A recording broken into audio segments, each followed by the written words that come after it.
이번 수업에서는 사랑에 대해서 다뤄보겠습니다.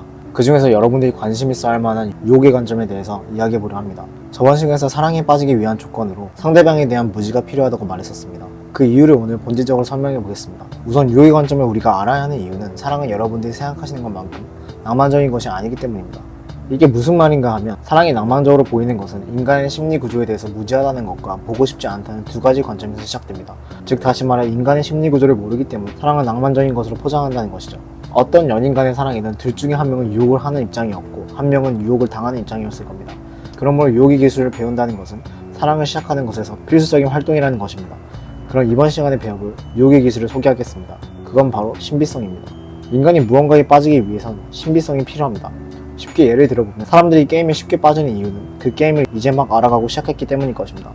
또 다른 예로 여행에 쉽게 빠지는 이유는 아직 가보지 못한 여행이 수도 없이 많기 때문일 것입니다. 이것에서 알 수 있듯이 인간이 무언가에 빠지기 위해서 대상에 대한 무지가 필요합니다. 잘 모르고 있을 때 더 빠지는 경향이 강하다는 말이죠.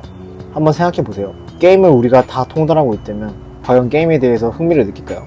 여행을 모든 곳을 다 가봤다면 더 이상 여행에 대해서 흥미가 생길까요? 이걸 유혹의 관점으로 가져오면 우리는 타인과 관계를 맺을 때 항상 초반 단계에서 그 대상에 대한 신비성이 생깁니다.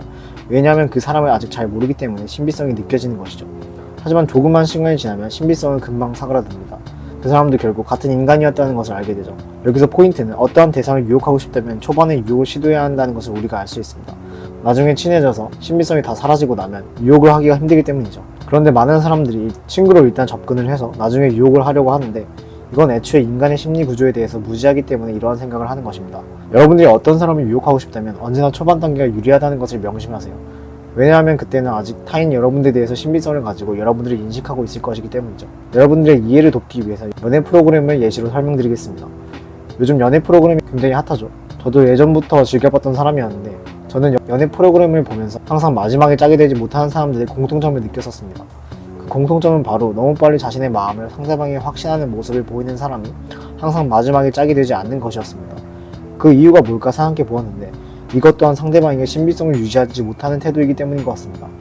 상대방 입장에서 자신에게 마음을 확신하는 사람에게 더 이상 흥미가 생기지는 않을 것이기 때문입니다. 엄청 관심이 있던 사람도 조금은 호감이 낮아질 수밖에 없습니다. 왜냐하면 더 이상 그 사람을 알아갈 노력을 할 필요가 없기 때문이죠. 여기서 이미 신비성이 파괴가 됩니다. 반대로 연애 프로에서 호감 가는 사람의 마음을 쉽게 파악하기 힘들어할 때 사람들이 더 빠지는 경향성을 볼 수 있습니다. 그것은 바로 상대방의 신비성을 유지하고 있기 때문일 것입니다. 자신의 마음을 쉽게 보여주지 않기 때문에 상대방 입장에서 더 궁금한 것이고 더 알아가고 싶은 마음이 들 것이기 때문이죠. 그 사람은 나에게 관심이 있는 걸까? 지금 무슨 생각을 하는 걸까? 혹시 내가 뭘 잘못한 거 아닐까?